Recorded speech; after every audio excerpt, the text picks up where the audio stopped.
What makes people all over America break down and cry like this? Call 1-900-9099-CRY and hear it for yourself. $2 for the first minute, 45 cents each additional minute. If you're under 18, ask your parents before you call. 1-900-9099-CRY.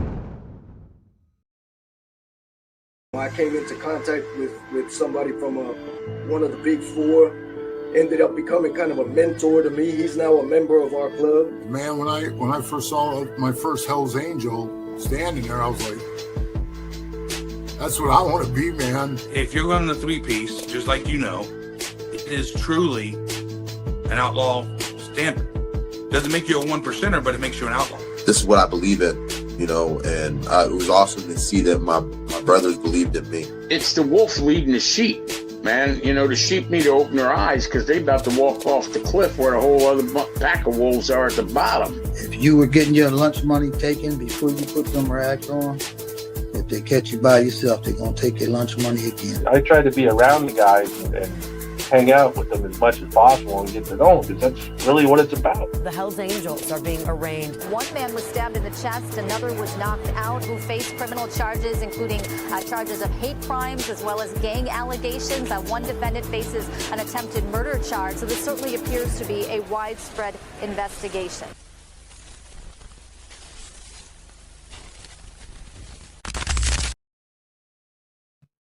Welcome to this episode of Chatting with Stacks. I'm your host, Bill Stacks, and today we're going to talk about the Bandidos leader who's not going to get the death penalty. His name is Big John Pfeffer. Pfeffer, I'm pretty sure that's how you pronounce it. We're going to talk about some things that people aren't talking about this situation. Before we get started, make sure you hit the like button, subscribe, hit the notification bell so you can get my videos every time they drop.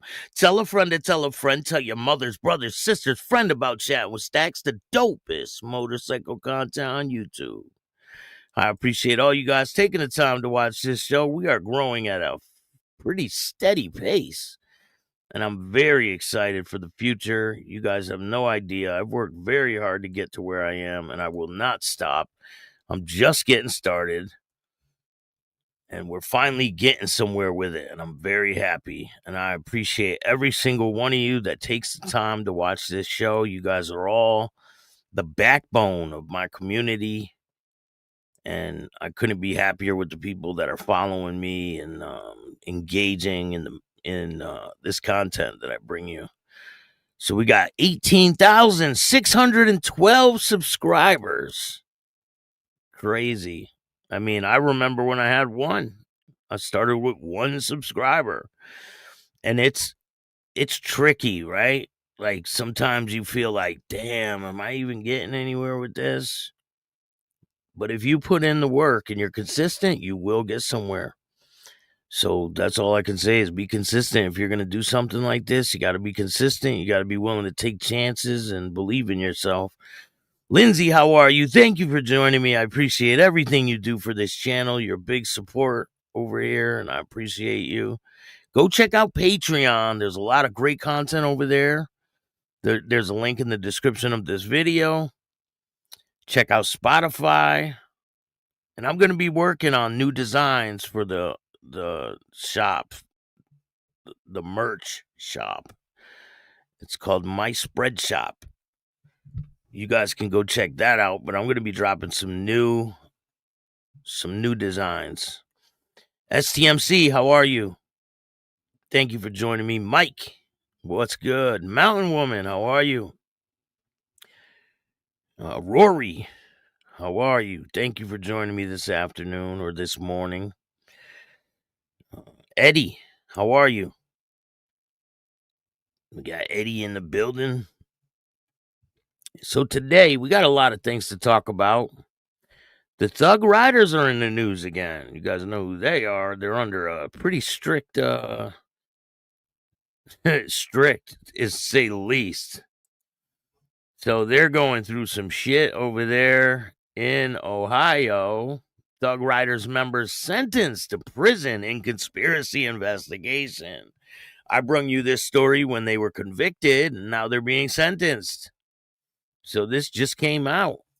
Thug Riders Motorcycle Club member will serve time in prison in connection with investigation into violent crimes committed by the gang.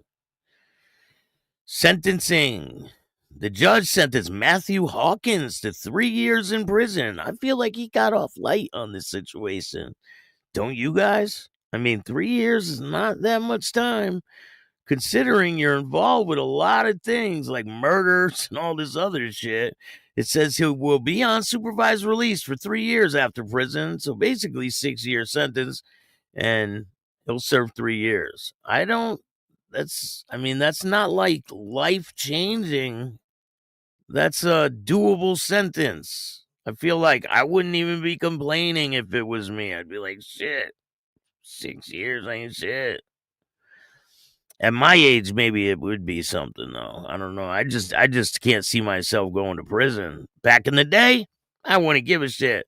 I was going to prison every other couple of months.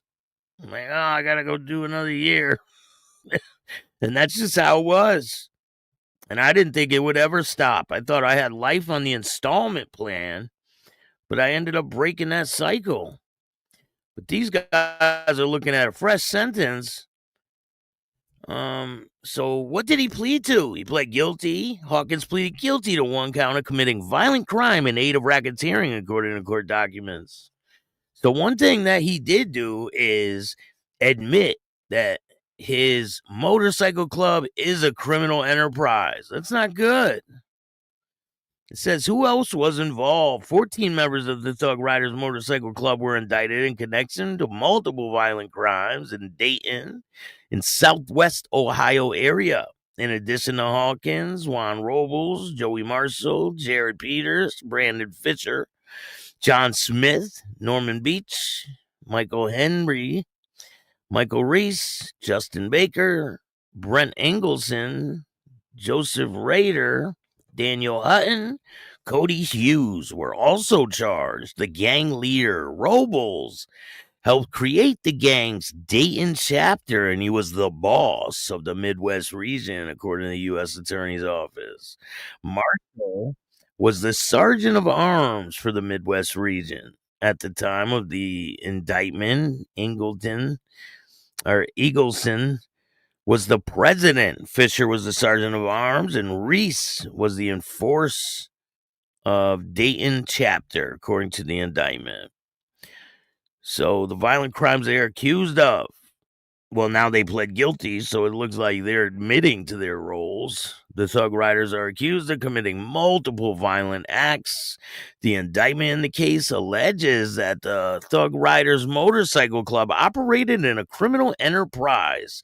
Those members associates engaged in acts of violence like murder, arson, assault, said the U.S. Attorney for the Southern District of Ohio, Kenneth Parker, who also participated in acts of extortion and identity theft. Investigators linked the groups to 2 of the following incidents: an explosion of a former member's pickup truck in Huber Heights on May 25th, 2021, a fatal shooting of a 43-year-old Joseph Nicholson in Harrison Township.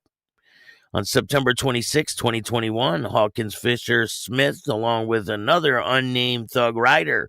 Why is he unnamed? He's probably the informant on the case. According to the indictment, they fired more than 40 shots into a Chevy Tahoe Nicholson was sitting inside, according to the indictment. Gunfire on April 9th, 2023 at a rival motorcycle group's clubhouse in Lexington, Kentucky. The Thug Riders reportedly fired 192 rounds during the attack, and no one was injured. So listen, if they fire that many rounds and no one's injured, I don't think they're trying to hurt anybody, to tell you the truth. 192 rounds and not one person has a scratch on them. I don't think they had the intent to kill anybody there. There was a fight at a Dayton bar on June 17, 2023. The gang allegedly broke a man's leg and gave him a black eye. At least everyone there lives to fight another day, right? A gunfight at another motorcycle clubhouse in Springfield on March 30th, 2024. Fisher was reportedly shot twice in the head. The assault of two members of a rival motorcycle club in London, Ohio on March 16th, 2024. So where do the other cases stand? So 4 thug riders have been sentenced, including Hawkins. Henry was sentenced to 30 months in prison and 3 years supervised release after pleading guilty to conspiracy to engage in racketeering, conspiracy to commit violent crime in aid of racketeering, and attempted assault in aid of racketeering, according to court records. Rader was sentenced to 15 months in prison and a year probation for conspiracy to commit assault with a dangerous weapon in aid of racketeering. Hutton was sentenced to 18 months in prison and a year's supervised release for conspiracy to commit assault with a dangerous weapon in aid of racketeering. Hughes, Baker, Peters have pleaded guilty, but they have not been sentenced yet. Fisher has been charged. Had a change of plea hearing scheduled for October 7th, but the outcome was not available as of October 27th. The trial for Robles, Marshall, Smith, Beach, Reese, and Engelson was scheduled to start on October 20th. So that's fucking last week. U.S. District's attorney said the trial was rescheduled for December, so their trial will start in 2 months. We'll see what happens. But what does this mean for the people that play guilty and stuff? I wonder if they're still associated with the motorcycle club. I highly doubt it, but I don't know. I'll do some digging and find out what happens when people admit to aid of racketeering with a criminal enterprise. I mean, the bottom line is these clubs are not a criminal enterprise. Maybe certain sections will, certain chapters will get involved with some stuff, but the club as a whole is not a criminal enterprise. I guarantee you, if you go to the leaders of the Thug Riders and you ask them, they don't condone this type of stuff. So, I mean, the media in general want to put out that they are a criminal enterprise and all this stuff. And a lot of people have been saying about the, what's his name? Marty Robert, that he's the figurehead for the Hells Angels and he's out of Canada. But the Hells Angels don't have a figurehead. They still don't. So I highly doubt that they're taking orders from Canada.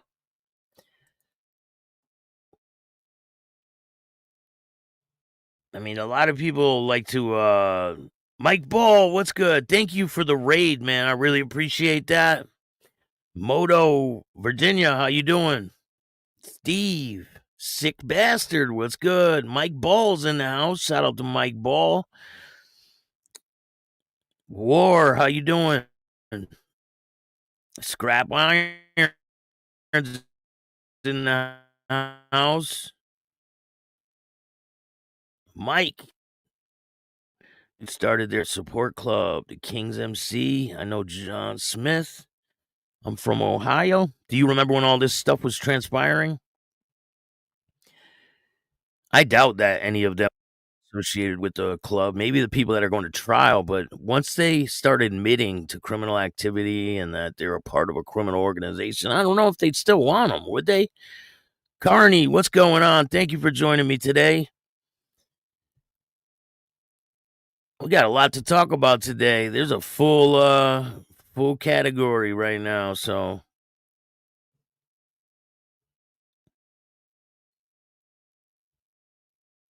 Hardwire, what's good? Thanks for joining me today, man. STMC, how are you? So, we'll see what happens with the rest of the Thug Riders. But shout out to the Thug Riders. all the thug riders I met were great guys. I mean, they never seemed like a dangerous bunch or anything. They seemed like nice people. So the media wants to try to scare people into thinking, oh, they're just a bunch of criminals and this and that.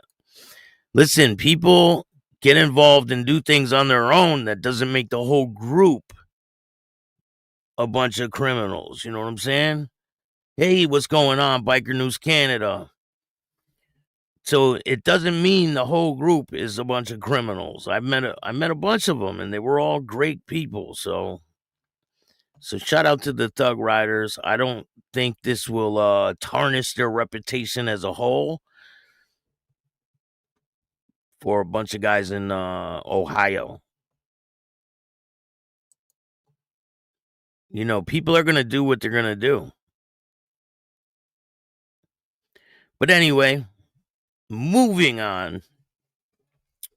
The Bandidos. You know, this crazy case, this is a huge case out there in Texas, and Brandon's involved in this one. You guys know the guy that I interviewed, Brandon.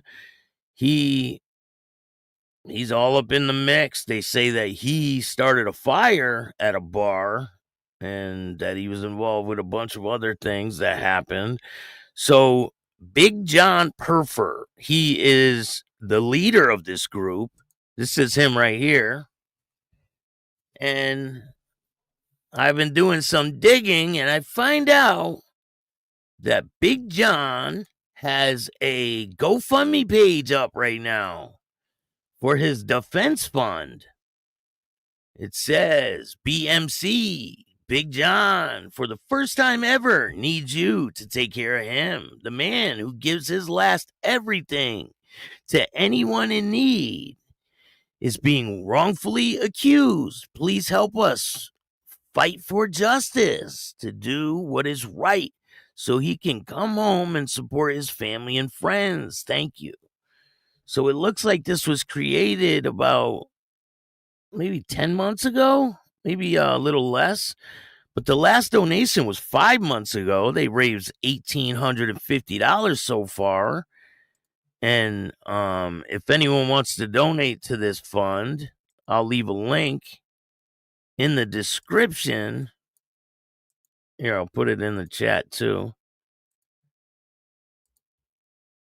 You know how the police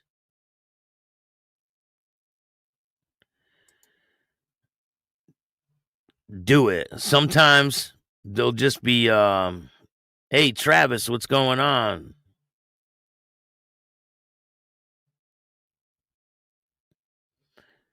They will.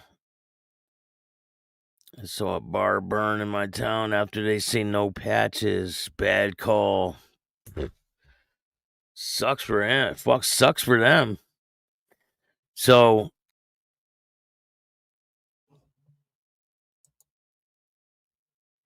if you guys want to donate to his fund, the link is over there in the chat. I'll put it in the description of this video. But they're being accused of some major things. We're going to go over it. And they took the death penalty off the table, so they are not seeking the death penalty.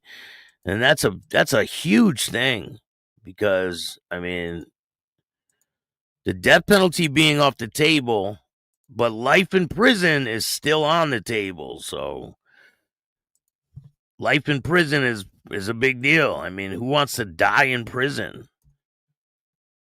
But I think they're definitely going to have some cooperators on this case. So we're going to talk about it today.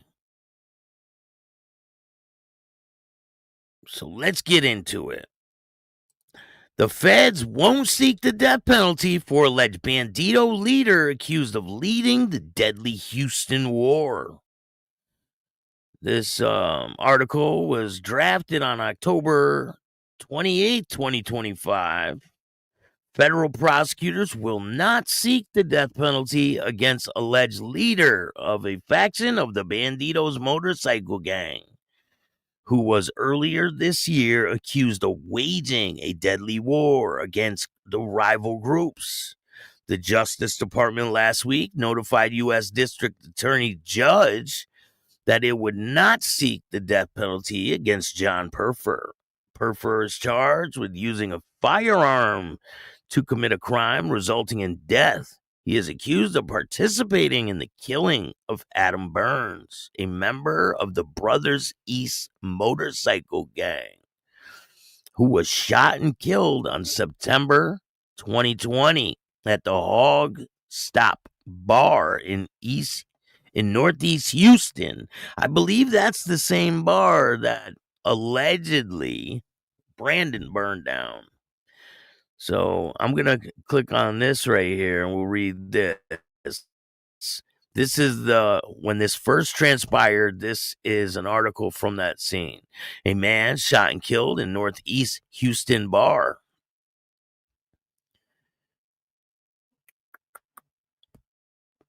Let's see. They always want you to pay for these damn articles. I ain't paying. It ain't happening. So, the FBI says the Bandidos started the war in Houston. And here's what that means. Prosecutors also allege that Pfeffer goes by the name Big John, was tapped to lead the Welcome to Hell chapter of the Bandidos, which was allegedly established to attack members of the Brothers East in a bid to capture territory around Houston. From 2020 to 2023, the gang allegedly participated in murder, assaults, arson, and other crimes around Houston and Harris County. In February, Pfeffer and 13 other current and former Bandidos were indicted on Racketeering Influence Corrupt Organization Act, or RICO, charges. He and two other members, David Vargas and Roy Gomez, were specifically accused of participating in crimes that resulted in death, which could potentially carry the death penalty. Prosecutors, however, have said that they will not seek the maximum penalty when the case ultimately reaches trial in August. So they're going to trial next August, and we'll see what happens with that. Similar decisions were made about Vargas and Gomez. Aside from gun crimes, Pfeffer was indicted on 9 counts, including racketeering, conspiracy, assault, and tampering with a witness. If convicted, Pfeffer could still face life in prison. The decision not to seek the death penalty is notable given President Donald Trump's vocal support for the punishment. And I'm pretty sure that this is a Fed case, right? So my question is, if anyone knows, if this is a Fed case, they could still give them the death penalty, right? The Feds still have the death penalty. I believe they do. But can't the state pick up this case and give them the death penalty too? I don't know how that works. I know they can be convicted on both the state and the feds, but I don't know if they would give the death penalty to someone who already has a federal sentence. What would they wait for them to finish their federal sentence and then give them the death penalty? So Loud, what's going on? Thank you for joining me today, man. Appreciate you. It's getting cold. I'm getting ready to work again. About time. Handle your business, man. I'm at work right now. This is what I do for work, full time. Documentary filmmaker, a podcaster.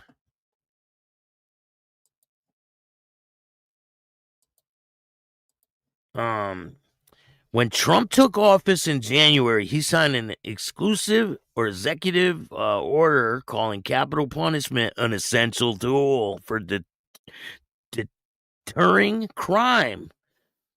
Vowed that his Justice Department would seek more federal executions. Next month, Attorney General Pam Bondi issued a memo to prosecutors urging them to seek the harshest possible charges in criminal cases, opening up the possibility for more cases involving the death penalty. So, I mean, I think there are certain cases that deserve the death penalty, like them 3 people that killed that little girl in New Britain, Connecticut. They should all face the death penalty. And if they don't, put them on the street. I guarantee you the people in the street would rip them apart. People are angry, and they have every right to be angry. These monsters tortured this little girl. I mean, if anyone deserves the death penalty, it's them types of people. They do not deserve to sit in prison with a cushy life for the rest of their life. Hell no. And I hope that wherever they go, justice will be served. People aren't going to stand for that shit. I guarantee you. So,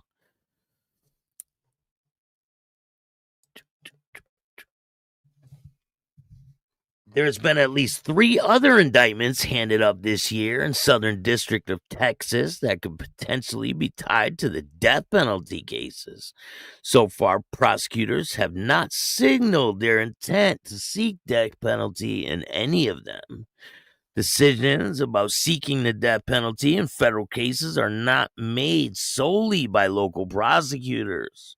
Death penalty eligible cases are reviewed by a capital review committee at the Justice Department, which makes recommendations to Bondi on whether the penalty will be sought. The final decision is ultimately made by Bondi.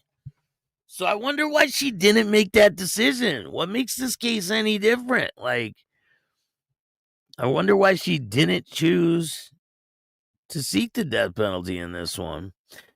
The announcement clears one of the hurdles ahead of the Bandidos trial, which is now scheduled for May of 2026. Prosecutors last month asked for more time to prepare their case, in part because of the large amount of evidence that needs to be prepared. In a filing, they told Ellison their case includes more than 62,000 pages of documents, as well as extensive video, audio, and phone evidence.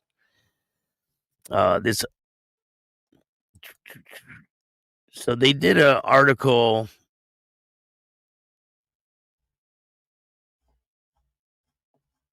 of this same thing a couple weeks ago. But I think there was less information in the article. So it says the FBI says that the Bandidos started a war in Houston. Here's what that means. For years, the Bandidos waged war across Houston since 2020. Members of a group stalked, assaulted rivals across the region, leaving bodies on the ground, wounded men in hospitals, and one building gutted by flames, according to the FBI. In February, federal government stepped in and announced that 14 members of the infamous biker gang have been charged in a racketeering case that's tied to murder, shootings, and other crimes into a single criminal enterprise. The case is the largest prosecution against the infamous biker gang in years. Yeah, what about that other one where they charged every single person that was at Waco? And that case got destroyed. It fell apart into pieces because they jumped the gun.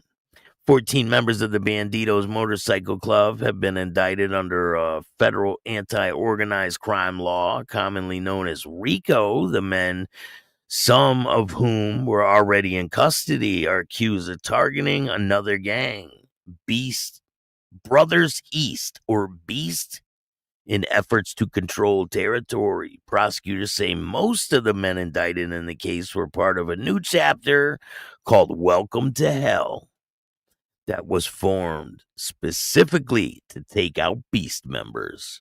The war, as prosecutors called it, played out from 2020 to 2024 across all corners of Houston region, leaving people dead, wounded, and buildings burned down.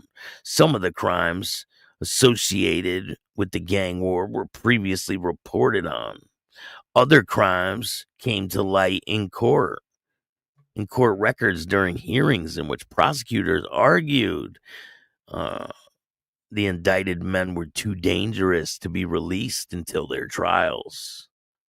Here's what we know about the Justice Department's allegations against the Bandidos. They had a smash on sight order. The Bandidos' declaration of war against Beast was made sometime in 2020. Former Bandidos leader Michael Dunphy, known as Money Mike, issued a smash on sight order to assault or kill any member of a rival gang, according to the Justice Department. Following the order, Bandidos were expected to assault Beast members in order to declare dominance over other groups. FBI agents said one of the main investigators into the Bandidos war testified in December. Beast was formed in 2015 and was initially tolerated by Bandidos. The group's relationship soured, however, and Beast declared independence from the Bandidos. So I hear different stories about how that all transpired. I heard they were a support club for the Bandidos. Then I heard they weren't a support club. I heard they used to do things for the Bandidos. And then I hear that some of the Beast members are former Bandidos. So it's kind of murky on how they originated and what their early career was like. But they are definitely not a part of the Bandidos in any way. And the two groups don't like each other for some reason. And I mean, that would be a pretty big reason if they took members from the Bandidos. They declared independence from the Bandidos. Among other slights, the Beast members began displaying bottom rockers, a patch on their back of their leather vests with the word Texas on them, and wearing a 1% patch on their fronts. That could be a reason too. But I mean, you know, the Bandidos allegedly claim Texas as their own, right? And their agreement with the Hells Angels was that they would not go outside of Texas. Pee Wee was around at this time when they first started branching outside of Texas. And they weren't supposed to go anywhere outside of Texas. And then they went to Washington State. And then they started like slowly moving outside of Texas. So they broke their agreement with the Hells Angels. And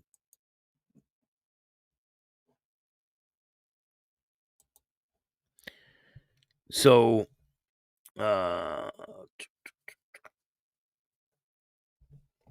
Bandidos considered those insignia to be their exclusive rights. Founded in 1966 in San Leon, the Bandidos were one of the first biker gangs established in the United States. That's not true. The group claims thousands of members in Texas. That's definitely not true. There's been tons of motorcycle clubs way before the Bandidos ever came into town in 1966. I mean, it's common knowledge that the Outlaws was created in 1935. It's one of the oldest motorcycle clubs in the country, but it's not the oldest. There is other clubs that are from the early 1900s. So the Hawg Stop Bar and Grill.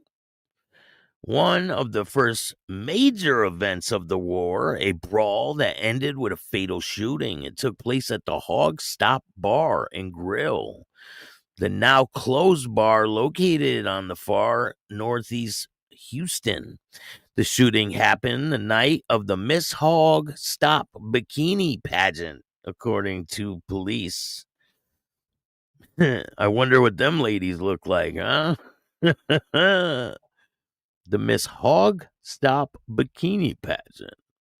Authorities said that there were two phases to the Hawg Stop brawl. First, one of the indicted bandidos, Ronnie Meathead McCabe, confronted Beast members who showed up at the bar, claiming the establishment was Bandido territory. Authorities said the group separated at the time, but McCabe is alleged to have stayed at the bar and called for reinforcements.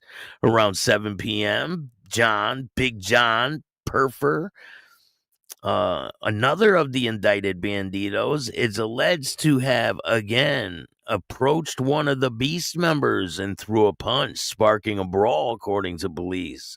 The group of bandidos separated the Beast members as the man Pfeffer is accused of attacking first.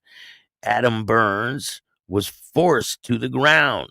Two of the other indicted men, Marky Garrow Baker and Marcel Lett, are alleged to have helped beat Burns before fourth bandito, Roy Repo Gomez, pulled out a gun and shot him. Hey, he can't take Repo's name.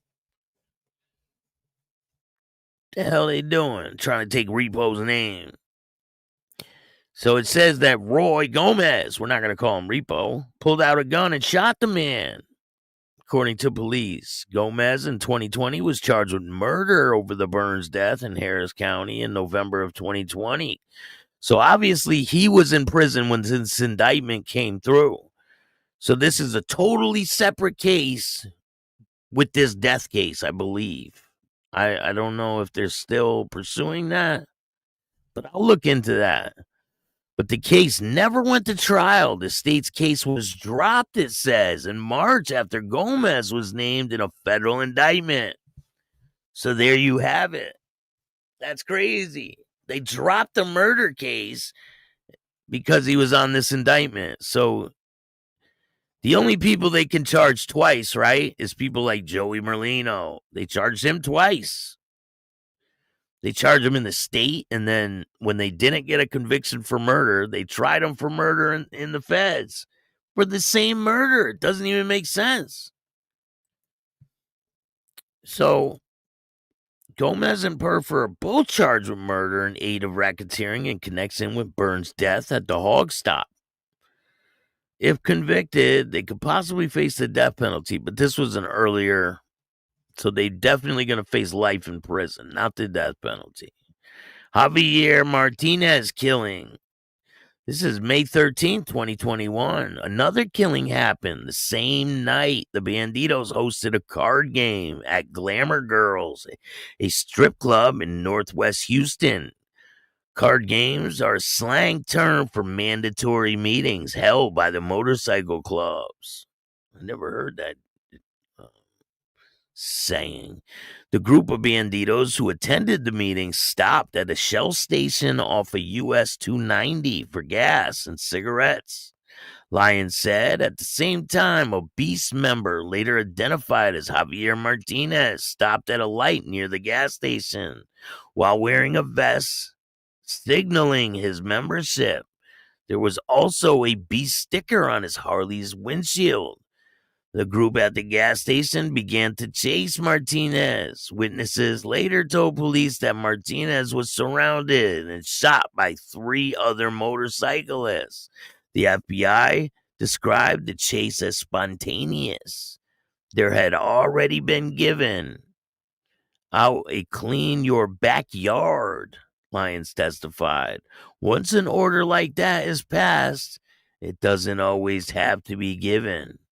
So when you see them move.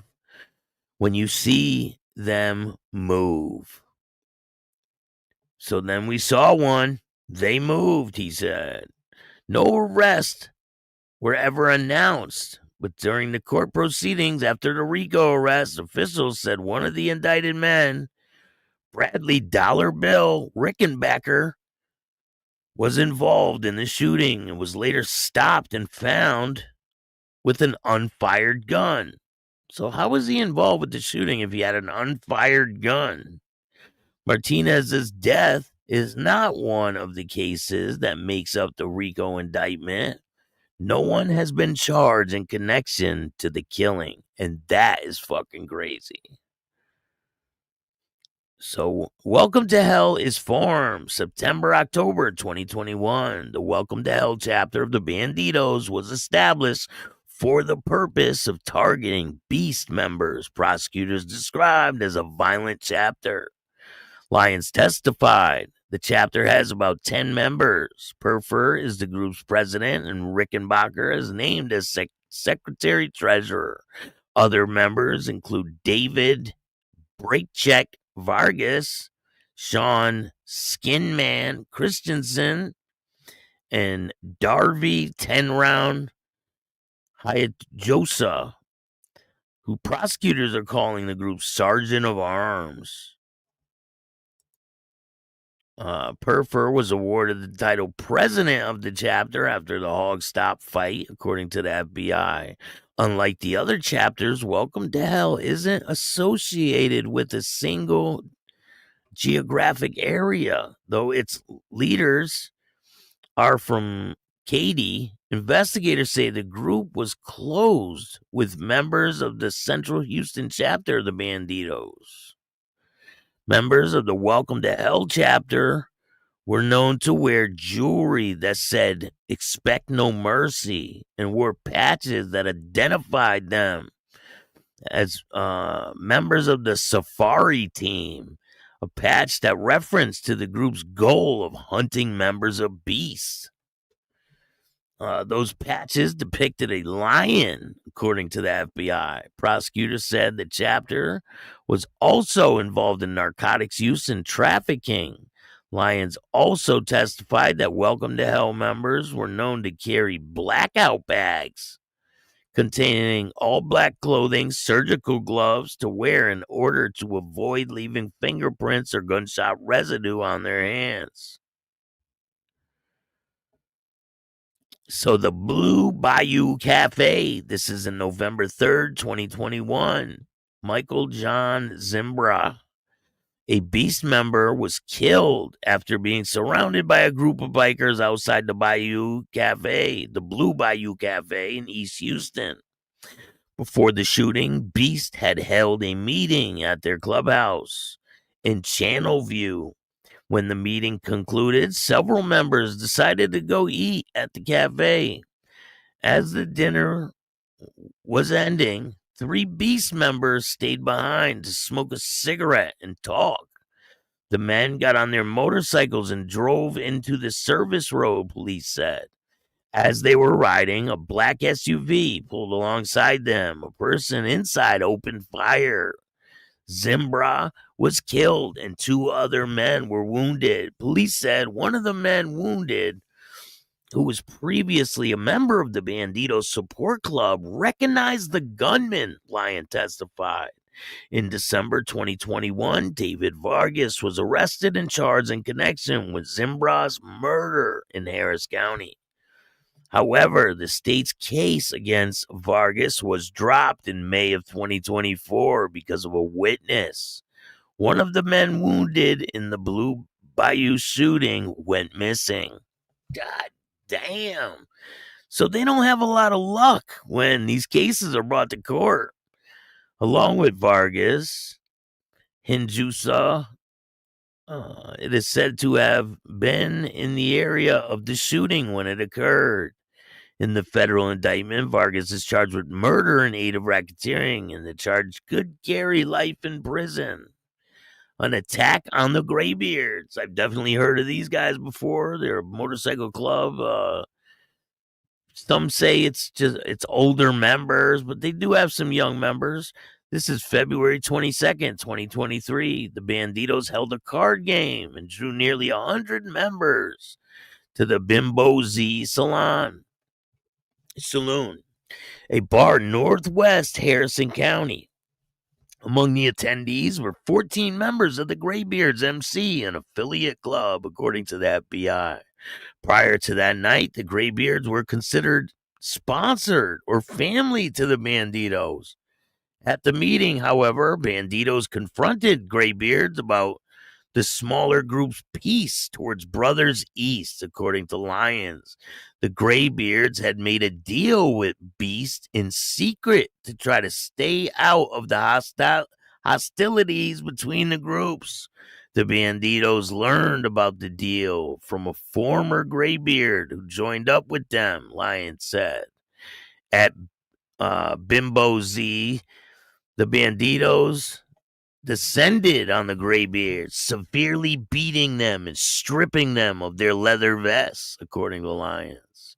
As part of the war, the taking of the cuts is really considered like the ultimate act of disrespect. The ultimate act of dominance, Lyons said during a hearing in December. Like we're ripping your cut from you. It's like we're shutting you down. Pfeffer, Hinojusa, I'm probably butchering the hell out of that name. We'll call him Hino.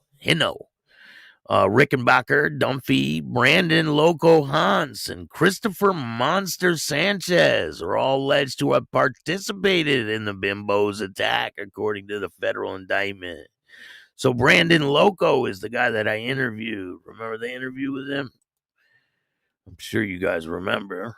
The failed attack at Pasadena, June 2nd, the 3rd of 2023. The prospective member of the Bandidos is alleged to have called Hino and told him that there were two Beast members at the Winters, a bar in Pasadena. Hino is alleged to have exchanged phone calls with a prospect to get updates on the Beast members and their movements. At the time, Hino contacted Bandidos, including John Tech 9, early in the morning on June 3rd.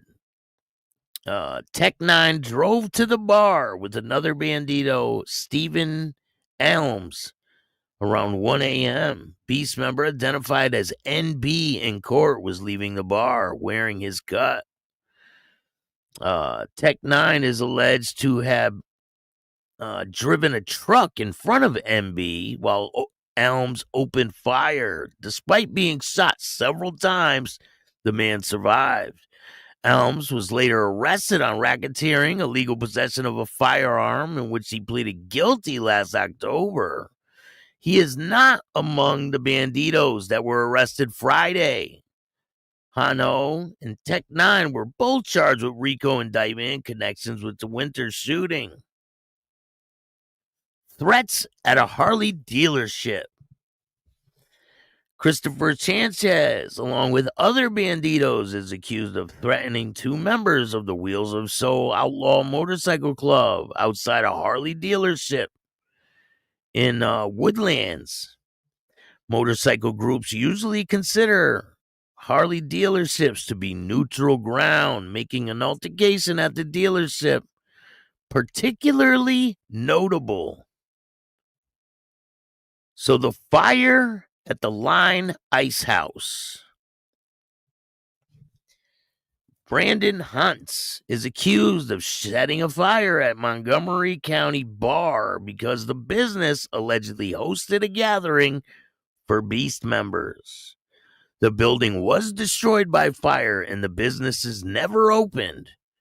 Huntz is a notable among the men indicted because of the fame outside of the group. He twice competed on Survivor reality competition, developed social media following in which he advertised his involvement with the Bandidos. During the detention, his wife testified that he left the group in July of 2024.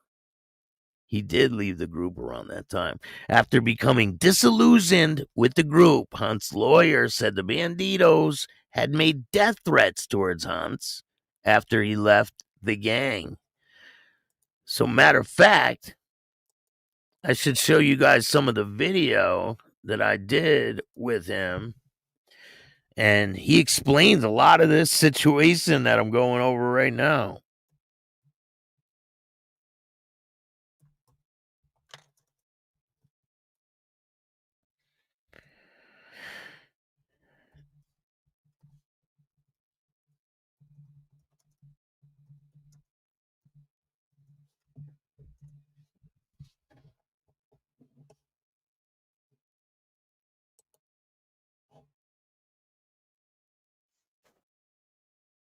Hit that like button. Make sure you hit the like button. Let's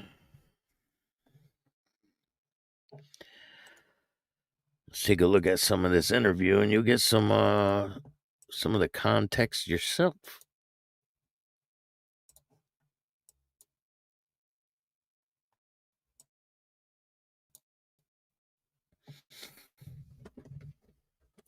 You guys that good? Oh, bam. So let's get into it.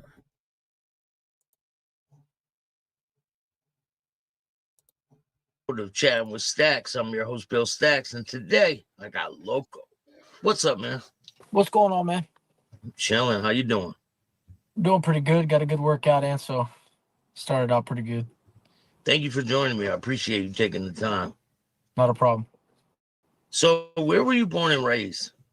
Houston, Texas. And what was it like growing up in Houston? Just a lot of, man, I really don't know how to answer that. Again, I try not to be, like a parrot and be repetitive for what I say, but I guess just plant work and good food, basically how I could really explain it. How'd you get introduced to the motorcycle world? Let's see here. So in my late teens, I lived in North Carolina. I started riding with a guy named Mike Weaver. He introduced me to, bikes in general. He was a bike mechanic, so I had this V-Star 650. It was really cool, man. Custom bobber. That's how I started. But then I started to hang out with some guys, some outlaws, and I found myself at bars and going here to there and just hanging out, really being a friend, not even a hang around. That's how I got introduced to it. But there was quite a few years in between to where I just rode by myself and did my own thing. And when you were riding by yourself, were they asking you to join them and come around, or? Not often. Definitely not the outlaws. They turned me down when I asked about it, and I really didn't ask again after that. But as far as red and gold and stuff down here, I had one support club stop me at a gas station and asked me if I had a Harley. And I said, well, I could get one. And I said, you don't have one? I said, no. And then the old man stopped talking to me. So I guess I didn't qualify at that time. Because you didn't have a Harley? Yeah, so it was a little weird. Why do you think the outlaws turned you down? I was a young kid, man. I think it was a maturity thing. And the gentleman that I was hanging out with cared about me. Me and his daughter were friends. Him and Mike were friends. So he just was looking out for me, bro. I was a really lost young man. So I wasn't ready for that. I don't think you could be ready for something like this in general. I probably would have most definitely ended up in a body bag for sure. So how did it transpire into you being with the Bandidos? Oh, well, I was with a motorcycle ministry trying to kind of straighten my life together. I figured I'd get with a group of guys to hold me accountable. Ended up not fitting in with those guys, to make a long story short. I went to a benefit for one of the fallen brothers at that time, and I was with the motorcycle ministry. And at that point, I started to really search out, that lifestyle, and ended up calling the president. He to somebody else, and I ended up getting a phone call. But at the time, I still do, but at that time here in Houston, Beast had a specific area that they were in control of, and I had happened to live in that area, so there was very little footprint for bandits in my area at the time. So I guess hindsight's 2020. It was a smart move on their end to kind of find somebody that didn't really know much about what was going on and seeing if he stood. It's kind of crappy at the end of the day because my life wasn't really, it was just whatever, if, thinking about, hey, they hang around. If he makes it, he makes it. If he don't, he don't. And a little credit to my boss at the time. He was like, hey man, you're not going to get much slack. You know the rules. If you die as a hang around, you're not getting a bandit funeral. If you die as a prospect, you'll get your bandit funeral. So he was pretty blunt with me, but it took multiple events and some violence to happen before anything was actually just kind of, I had to keep pressing like, hey, what's going on? And yeah, it was different. It was different. So are the Beast and the Bandidos, are they enemies? Are they not cool? Like, Yeah, it's pretty well known, bro. Beast is always been, not always been, from what I understand, because I wasn't there in the beginning, so I can't speak out of turn. But from what I understand, having friends in the Beast now, and then also old brothers of mine, we'd talk about it on the side. It was kind of a taboo subject, but some people, were just open about it if they were there. And a lot of the old schools told me, hey, those guys used to fold our T-shirts and this stuff. I don't know if they folded T-shirts, but our support club, maybe it could have been like a sly, comment, real slick, right? But at the end of the day, I believe the true story is, and I trust who I trust at this point, even though trust is not the biggest compliment to use for this kind of lifestyle, but I'd say they started out as really doing dirt, and they did the dirt. They did the main things for the bandits at one point in time. And I know people don't like to hear it, but it's the truth, I believe. And from things that I put together and the people I've talked to and the way things go, how strong they stood their ground at times. Not everybody, but at times, most of the time, if you encountered some on my end of the world here in Houston, they stood on business pretty well. And like I said, not a lot of guys really would admit that, but they're a lot stronger in this area than given credit. You don't see bandits out here much. before you're getting involved, are you getting in trouble or going to jail and getting arrested? Oh, oh yeah. I was in and out of county, man. Just silly stuff, violence, and just dumb stuff, man. Yeah. Just was a pretty lost person. I don't look at that as a badge of honor or anything to be excited about whatsoever. I was the same way, man. I was searching for something. I kept getting in trouble, in and out of prison for years and years. I didn't get my life together until like 6 years ago. It's crazy because I've never spent time in prison. A lot of people have this thought process is, they think prison time and you're automatically some hard guys.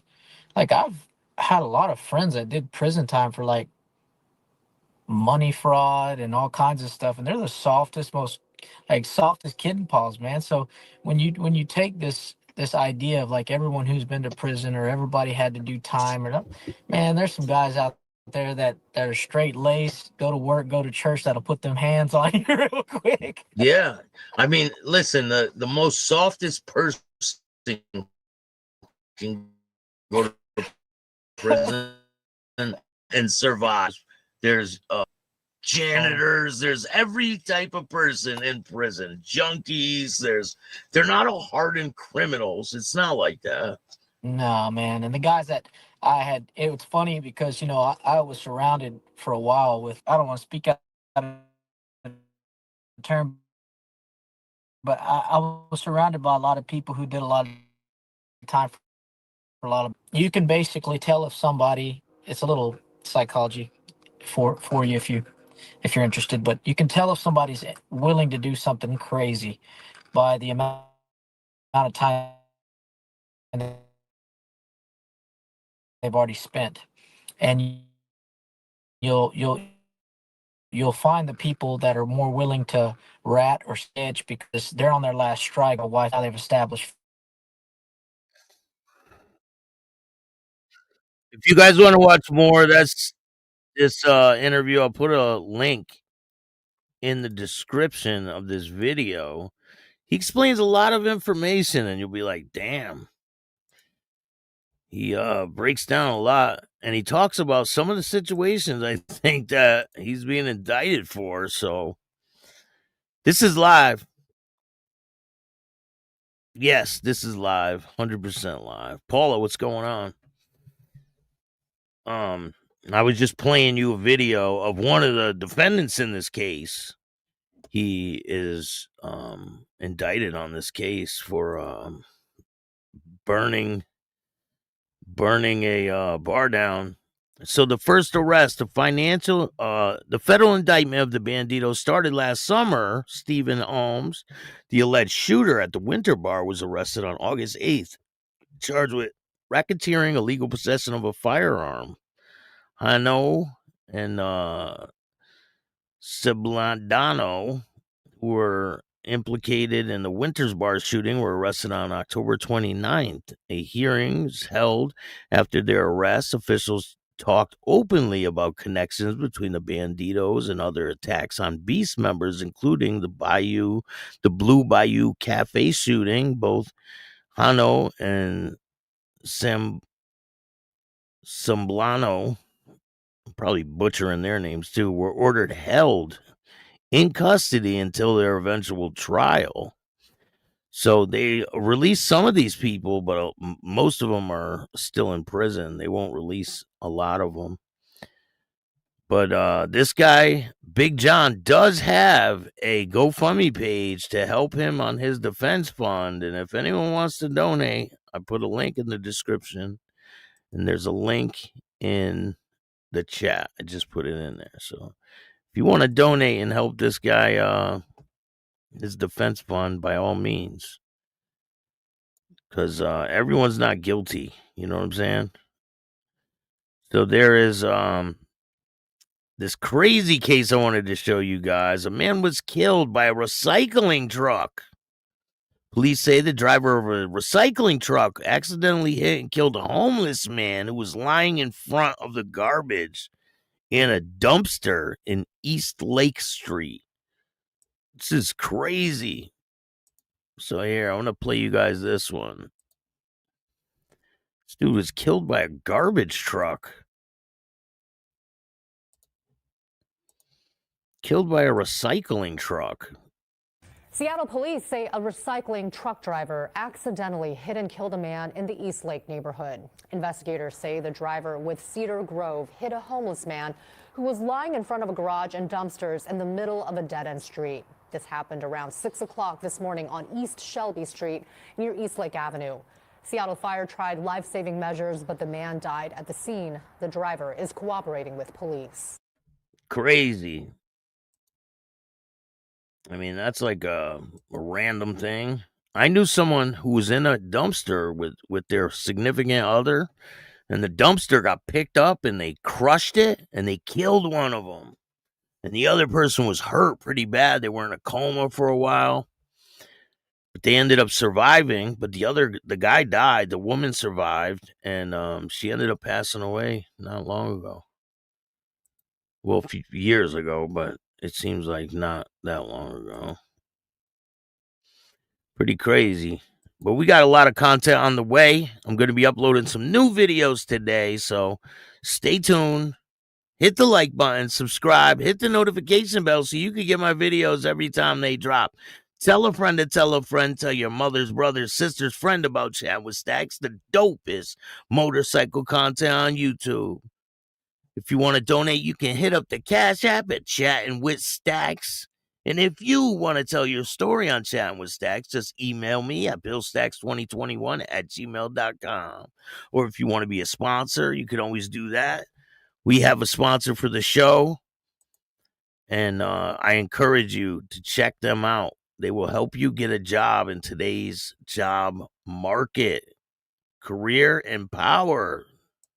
Bill Stacks here from Chatting with Stacks. If you're hunting for a new job, stop scrolling. I got something that'll change your search. I partnered with the #1 career search company in the world, Career Empower.